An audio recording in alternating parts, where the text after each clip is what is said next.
As the sun began to go down, we went and sat by the local hippos. At a wide bend in the river, the water formed a deep, slow-moving pool, and lying in the pool, grunting and bellowing, were about 200 hippopotamuses.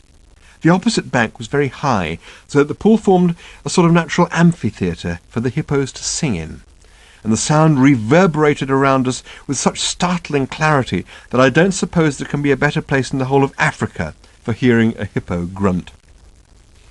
The light was becoming magically warm and long, and I sat watching them for an hour, aglow with amazement. The hippos nearest to us watched with a kind of uncomprehending belligerence, such as we had become used to at the airports in Zaire, but most of them simply lay there with their heads up on their neighbours' rumps, wearing huge grins of oafish contentment. I expect I was wearing something similar myself. Mark said that he had never seen anything like it in all his travels in Africa. Garamba, he said, was unique for the freedom it allowed you to get close to the animals and away from other people. There is, of course, another side to this. We heard recently that a few weeks later, someone sitting in the exact same spot where we were sitting had been attacked and killed by a lion. That night, as I turned in for the night, I discovered something very interesting. When I had first checked into my hut the day before, I had noticed that the mosquito net above the bed was tied up into a huge knot. I say noticed in the loosest possible sense of the word. It was tied up in a knot, and when I went to bed that night, I had had to untie it to drape it over the bed. Further than that, I had paid no attention to it whatsoever. Tonight, I discovered why it is that mosquito nets get tied up into knots.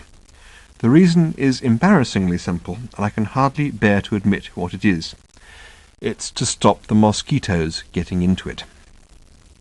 I climbed into bed and gradually realized that there were almost as many mosquitoes inside the net as outside. The action of draping the net over myself was almost as much use as the magnificent fence which the Australians built across the whole of their continent to keep the rabbits out when there were already rabbits on both sides of the fence. Nervously, I shone my torch up into the dome of the net. It was black with mozzies. I tried to brush them out, and lost a few of them. I unhooked the net from the ceiling and flapped it vigorously round the room. That woke them up and got them interested. I turned the thing completely inside out, took it outside, and flapped it about a lot more, so it seemed that I'd got rid of most of them. Took it back into the room, hung it up, and climbed into bed. Almost immediately I was being bitten crazy. I shone my torch up into the dome. It was still black with mozzies. I took the net down again, laid it out on the floor, and tried to scrape the mosquitoes off with the edge of my portable computer, which the batteries had fallen out of, thus making it useful for little else. Didn't work. I tried it again with the edge of my writing pad. That was a bit more effective, but it meant that I was trying to write between dozens of smeared mosquito corpses for the next few days. I hung the net up again and went to bed. It was still full of mosquitoes, all of which were now in a vigorous biting mood. They buzzed and zizzed around me in an excited rage. Right. I took the net down, I laid it on the floor, and I jumped on it.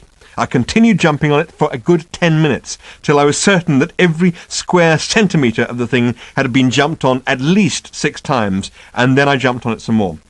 Then I found a book and smacked it with the book all over. Then I jumped on it some more, smacked it with the book again, took it outside, shook it out, took it back in, hung it up, and climbed into bed underneath it. The net was full of very angry mosquitoes. It was by now about 4 in the morning, and by the time Mark came to wake me at about 6 to go looking for rhinoceroses, I was in no mood for wildlife, and said so. He laughed in his cheery kind of way and offered me half of a tinned sausage for breakfast. I took that and a mug of powdered coffee and walked down to the river bank, which was about 50 yards away. I stood ankle-deep in the cool, quietly flowing water, listening to the early morning sounds of the birds and insects, and biting the sausage, and after a while began to be revived by the dawning realization of how absurd I must look.